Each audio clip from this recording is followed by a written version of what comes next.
Hey there, welcome back to Creepy Encounters. In today's video, Craigslist missed connection horror. Phone lines crossed, weirdo on other end. Dodge the bullet of a lifetime. I've used Craigslist a lot in the past, both for buying and selling things. Being a woman, I always try and use caution when using it. Despite some weird stories I've heard, I've not had a single issue on there, aside from a couple of weird buyers, but they weren't like dangerous or anything. Aside from using Craigslist for selling things, I also enjoy frequenting the Craigslist's Missed Connections page. On a good day, you can find some really funny posts on there, and really it's just an entertaining part of their website overall. One day when I was browsing through there, I noticed a post with the title "Hello." It was a simple title, but enough to spark my curiosity. I clicked on it, and the post read as follows: "You should really pay more attention when people watch you. It can hurt someone's feelings when they're ignored. You're blonde and petite, and I enjoy watching you pick out your groceries. You will be mine." What a weird post. I couldn't help but wonder though, noting I was also blonde and petite, and just so happened to be in the grocery store the day before. Nonetheless, just a weird coincidence, I'm sure. I looked through a few more posts after, and decided to call it a day. About a week later, I was back at that same grocery store, mindlessly shopping. I usually don't pay much attention to people around me, and with everyone wearing masks now, it feels like we all just kind of blend in. But this time, I felt like I was being watched. You ever just know and have that feeling? I was in the produce aisle, and when I turned to look to the other end of the aisle, there was a man staring me down. I didn't get a good look at first, because I didn't want to make eye contact for too long. I turned to look again, and his gaze was cold, like he was staring into my soul or something. This time, I stood staring back for several seconds. He had a mask on obviously, but he was a short and overweight, middle-aged man from the looks of it. It was really weird, and I know he wasn't just looking this way by coincidence. This man was fixated on me, and it was really uncomfortable. I quickly got the remaining groceries, and checked out right away. When I got to the parking lot, and started walking to my car, that man from the store began following me. I turned around and noticed him slowly pacing towards my car, which prompted me to speed up my walking. When I got in my car, I turned to drive out of the lot, and there he was, just staring me down. What the hell is this guy's problem? I got home and felt relieved. That night, I was bored, and started browsing the web. I found myself on Missed Connections again, when I came across a post that said "Nice seeing you." When I clicked on it, the post read, "I love watching you in the grocery store, but you were really rude to run away from me in the parking lot. I just want you to love me. Next time, I promise you will love me." I swear, in that moment I began to cry. It all came together now. Those two posts from Missed Connections, they were about me, and this was obviously that creepy guy from earlier. Against my better judgment, I replied to the post, demanding an explanation, and threatening to call the police. The reply back sickened me. "I was waiting for you to reply, it's so good to finally speak. We can be together now." I replied telling him to frick off, and that there was no chance of us being together. I told him I'd be going to the police, and I flagged his post. I stayed up late that night, not being able to sleep, and I got an email notification around 2 a.m. It was a reply from that guy's email.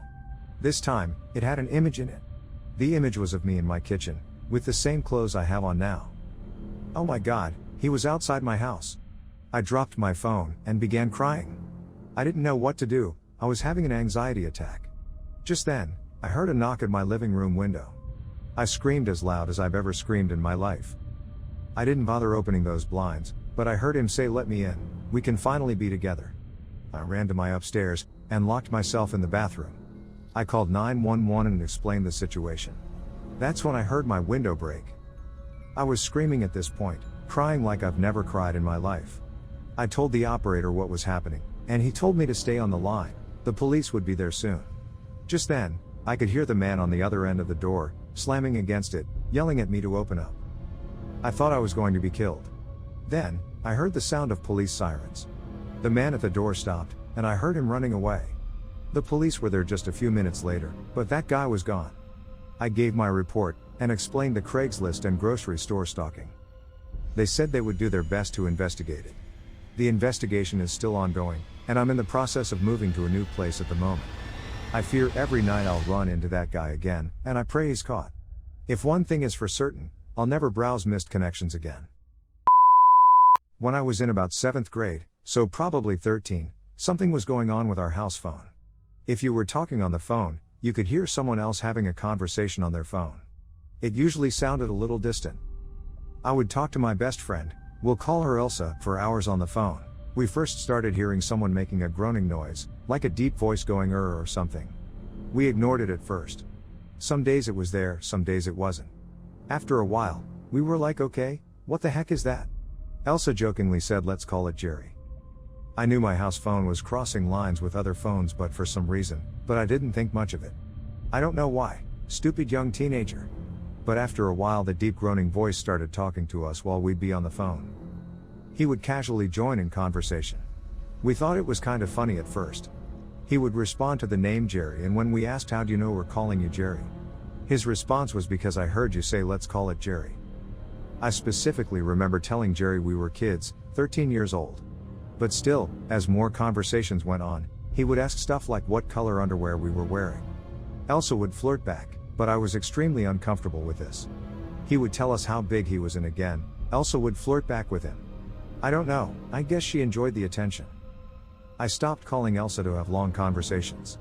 If I called, I would keep it short. Only to ask if she wants to hang out or whatever. I never told my parents about what the guy on the phone would say to us. Eventually, my mom did call the phone company to get the cross-line issue fixed. As far as I know, my parents only heard the distant conversations and had no idea that this weirdo would purposefully listen in on our conversations. In hindsight, I definitely should have told them. After it was resolved, my mom told me our line was crossed with the neighbor who lived across the street diagonally from us. I wanted to throw up. I had no idea that it was someone who could see my house. I don't know who I expected it to be, but the fact it was a neighbor that lived so close gave me the heebie-jeebies. I don't know the guy's name, never met him, would only see him outside mowing his lawn and stuff like that. I prayed that he didn't know that I was one of the kids he would talk to. I don't think he ever knew it was me. If we both happened to be outside, he never looked over towards me or our house or anything. Seemed to mind his own business doing whatever it is that he was outside to do. But still, I hated seeing him because I was kinda scared. Luckily, he moved out of that house maybe 6 months to a year later. In 2014-2015 I was a wealthy, young and very impressionable young lady. However, I was like a lost little lamb. The people I called friends were only friends with me for the money and lifestyle. And I fed them it as I just wanted to feel loved. I was incredibly alone in the world, even though I was surrounded by many. All I ever wanted and craved were real friends that loved me for me. I was a very vulnerable woman in the sense that although I was technically an adult, I had yet to mature. I was still a child in my mind, and I was coddled by those around me. The coddling made me act even more childlike, which in turn made me need even more protecting. Fed up with life, I decided to move from California to New York. I wanted to become more independent and be able to take care of myself. I wanted adventure, I wanted a new life. A friend of a friend of a friend said they would introduce me to a lady in New York who could help me since I didn't know anyone else in New York. This lady spoke to me on the phone several times and was very sweet. I adored her from the minute we spoke. She offered me to stay with her and she would help me settle in.